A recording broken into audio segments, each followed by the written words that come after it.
and their what may interest them.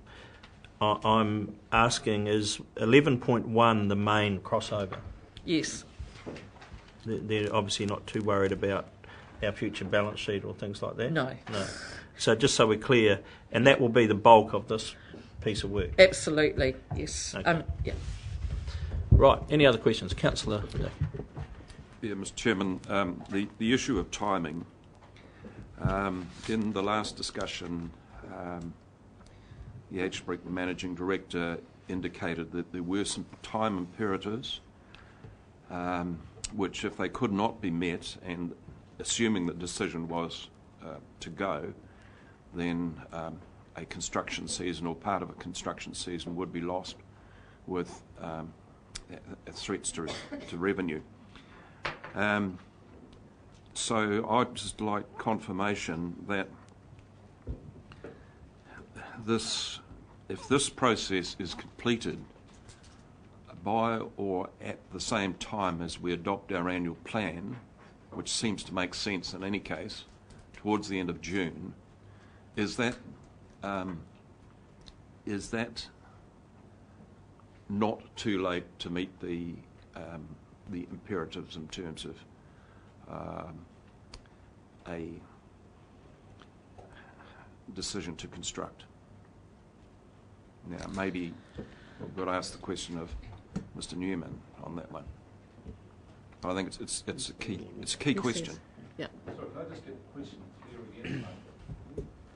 So you're saying that if the decision was made in June, is that too late? Does that affect the the construction well, I mean, season of the dam, assuming... I just want to try and get the essence of Yeah. the Yes. words around here. Yes. Just trying to still get the essence of it. Okay, well, we've heard that HBRC will make a preliminary recommendation in February. Add 4 months onto that, and you're at the end of June in any case. You've indicated that some of these things can be done in parallel, which might shorten up the time, but can a final decision be made by the end of June? I think, well, that's an issue for the council, but my advice would be that that in essence the constructors will want to be able to do details of the design phase about 4 months, and in their critical path they want to be into construction, particularly around river diversion by September. So it's really tight. It's very really tight. It's probably too tight, and I wouldn't. It's the only way around that would be to say that the investors would have to take some risk around underwriting design, which would be a decision in its own right. So my preference would be that the council was able to move this a bit faster than that, frankly. Well, that's the key question. Not in a sense, it's unanswered. Councillor Scott? Addressing that issue, Mr Chairman, my question is around that timeline. We've had indications, and I must admit I went through it and thought it didn't look as if it needed to be sequential. That not only some of those streams parallel, but there is nothing to actually stop us if we can get the terms of reference agreed to having someone in place before February, because there's a lot of background reading to do, and I believe that it is possible to start on that ahead of some of those other things that will then feed into it. So is that correct? Can we start? Yes, I believe we can. If we can have the terms of reference finalised before Christmas, which I also believe we can, then we anticipate we have a program in place that we would have the consultants appointed by the last week in January, in order for them to be able to, as you rightly point out, start working their way through the plethora of background reading. Thank you. Councillor Barker? I've got a process question. There's a number of issues in here I'd like to have a discussion about, and at the end of that I'm contemplating moving some amendments, but I realise that some people prefer this council table to move amendments first and have the discussion, so I don't want to get my amendments or motions knocked out on a process question. So how do we handle this? Well, we'll get on to the mayor shortly, but how I would consider we process this is someone will need to move and second the recommendations and speak, and then you can come in with your amendment. You don't have to signal it. What's one of my amendments that I've got to be locked out on process wasn't spoken before. Well, it's you understand now. We'll have broad discussion from everyone after we've moved. Is that what you're saying? Yep. I have one question to this. The identification and evaluation of alternative options for investment, if we have got 80 million to spend, presumably there's been a lot of work done on that. And when would we see those alternatives that the council, presumably someone's talked about it because the process is moving along, we're on a train here. Because I'd like to, and when do we do that? Because given we're not doing anything in January, so it's February, March that we would consider other options. How much work's been done, and where is it?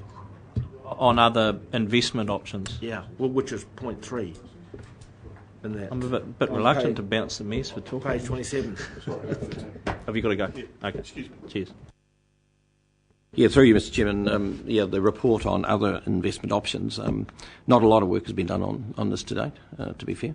Although the long-term plan did put out some other alternative investments, some of which are going ahead and some are not, specifically the rail hub investment. And then there's the Aurora, which may well go ahead. But the alternative investment one will be, it's required by the Local Government Act, have you looked at other options before you make the decision to put 80 million or up to 80 million in the Ruataniwha investment? So we propose that the consultants will start late January, first week of February, and we've indicated to them that we want that report by the end of February. So it would come to council for discussion, hopefully 1 week after that. So that's as sharp as we can be, I believe. Councillor Belfin. Could you just clarify a little more what the breadth of scope of that inquiry is? Is it alternatives for addressing water issues? Is it could it be we want to build a biomass plant? Could it be we want to send a spaceship to Jupiter to find out if there's really water there? I mean, what is the scope actually of this particular item? Yeah, there are a number of, as Mr. Drury has signalled, there are a number of investments that are identified in Council's investment strategy, some of which are proceeding, some of which for various reasons at the moment are not. So we would anticipate, and there may be some that didn't exist at the time, but none quite so dramatic as the ones you've suggested. But there's also the whole issue of investing outside of Hawke's Bay or not, and looking at what the different risks and benefits are to that as well. So it's not just perhaps focused on council projects. Just conscious of the time, and Mayor Yule, I spoke to him this morning, he did say he was time bound. Do you wish to come in now with any questions or comment even? Or? You invited me to comment. So Yeah, absolutely. Make a comment. Yeah. Microphone. And you're being Thank you for recorded. the opportunity. Being I didn't- recorded. Yeah, that's fine. I didn't mean to be rude talking to Mayor Dalton. I was just trying to, as he went, to say, well, what are we going to say? Pretty much.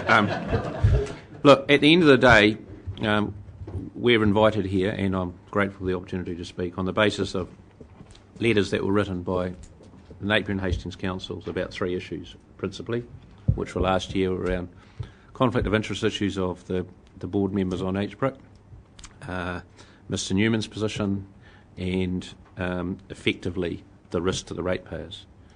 And for all intents and purposes, the first 2 have been dealt with, as I understand, and you've got something that's being done later today on the agenda on it.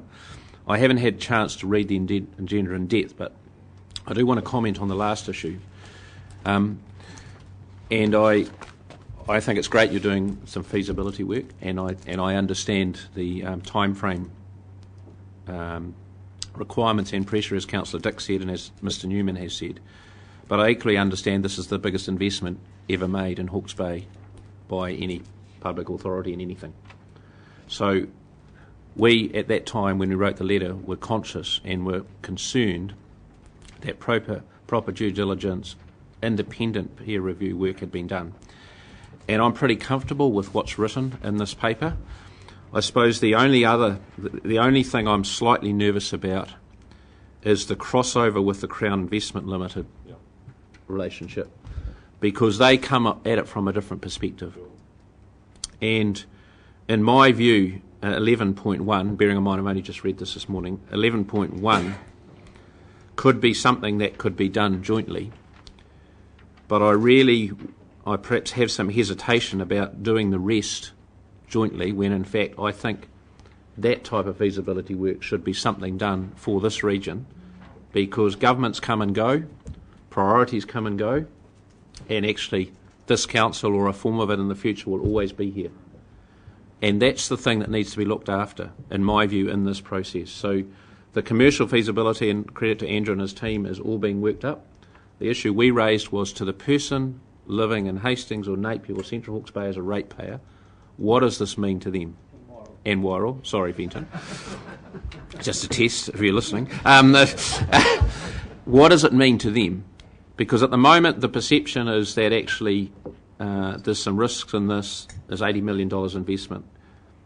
But, you know, that's one way of looking at it. There could be upside, as Mr Newman has said, and as you and I have talked about, in terms of as a good investment for the region. Well, we actually need some independence around that. And I worry that having the same consultant doing all of this work in one will not actually give us the independence we require as a region to look at our own self, effectively. So, as I say, having only just briefly read it, that would be, I'm supportive of what you're doing, but I would probably rather use personally, and Bill, that's what we're talking about, he hadn't quite noticed that, so because he hadn't seen it either.